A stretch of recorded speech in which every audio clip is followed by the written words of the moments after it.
Hi viewers, welcome back to Ailan cars. இன்னைக்கு பார்த்தீங்கன்னா நம்மக்கிட்ட ஒரு சூப்பரான எட்டியோஸ் லிவா டீசல் வந்திருக்கு. இந்த வெஹிக்கிள் பார்த்தீங்கன்னா என்னோட பர்சனல் யூஸ் கார் தாங்க. லாஸ்ட் 3 இயர்ஸாக இந்த வெஹிக்கிள் தான் நான் யூஸ் பண்ணிட்டு இருக்கேன். நான் ஒரு எஸ்யூவி சேஞ்ச் பண்ணனால இந்த வெஹிக்கிள் இன்னைக்கு கொடுத்துடலான்ட்டு உங்களுக்கு வீடியோ ப்ளேஸ் பண்ணுறேங்க. 4 lakh பட்ஜெட்டில் பார்த்துட்டீங்கன்னா கண்டிப்பாக இந்த வெஹிக்கிள் உங்களுக்கு சூட்டபிள் ஆகும். வாங்க இந்த வெஹிக்கிள் பார்ப்போம்.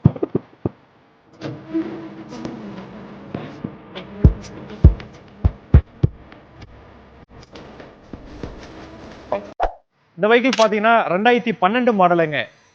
டொயோட்டோ எத்தியோஸ் லிவாவில் ஜீடிங். இது ஒரு டீசல் வெஹிக்கிளுங்க. செகண்ட் ஓனர் என்னோட நேமில் இருக்குது. இந்த வெஹிக்கிளோட கிலோமீட்டர் பார்த்தீங்கன்னா 1,08,000. நான் ப்ராப்பராக மெயின்டைன் பண்ணி வச்சிருக்கேன். இந்த வெஹிக்கிளோட ஸ்பெக் பார்த்தீங்கன்னா ஏசி, பவர் ஸ்டேரிங், ஃப்ளோடோ, பவர் விண்டோ, ரிமோட் லாக்கிங் வந்துடுங்க. ஏபிஎஸ் இன்க்ளூடாக வெஹிக்கிள்லேயே வர்றதுங்க. மேலும் பார்த்தீங்கன்னா அடிஷ்னலாக சீட் கவர்ஸ்லாம் பார்த்தீங்கன்னா குஷன் டைப்பில் ஆல்டர் பண்ணியிருக்கோம். அதுவோ பார்த்தீங்கன்னா 9 inch டச் ஸ்க்ரீன் போட்டிருக்கோம். வீடியோலாம் நீங்கள் பார்த்துக்கலாம். பக்காவாக மெயின்டைன் பண்ணி வச்சுருக்கோம். இந்த வெஹிக்கிளுக்கு 4மே புது டயர் இப்போ தான் மாற்றணுங்க. ஆயில் சர்வீஸ் பண்ணோம், சஸ்பென்ஷனு, பேட்ரி எல்லாமே ரினியூ பண்ணி எப்பயுமே நான் ஒரு பக்கா மெயின்டெனன்ஸோடு தான் வெஹிக்கிள் நான் ரன் பண்ணுவேன். இந்த வெஹிக்கிள் பொறுத்தளவுக்கு எந்த ஒர்க்குமே இல்லை. நான் மற்ற வண்டிகளே பார்த்து பண்ணுவோம். என்னோட வண்டி நான் எப்படி பண்ணி வச்சிருப்பேன் நீங்கள் கொஞ்சம் திங்க் பண்ணி பாருங்கள். இந்த வெஹிக்கிளுக்கு நம்ம கோட் பண்ணக்கூடிய ப்ரைஸ் பார்த்தீங்கன்னா 4,25,000. ஒரு சின்னதாக ஒரு நியூஸ் பண்ணி கொடுத்துடலாம். இன்சூரன்ஸ், ஃபுல் இன்சூரன்ஸ் லைவ்ல தான் இருக்குது. இந்த வெஹிக்கிள் இன்ட்ரெஸ்ட் இருந்ததுன்னா ஸ்க்ரீனில் என்னோட நம்பர் ஷோ ஆகும். கால் பண்ணுங்கள். மறக்காமல் நம்ம சேனலை ஃபாலோ பண்ணுங்கள். தேங்க்ஸ் ஃபார் வாட்சிங். தேங்க்யூ.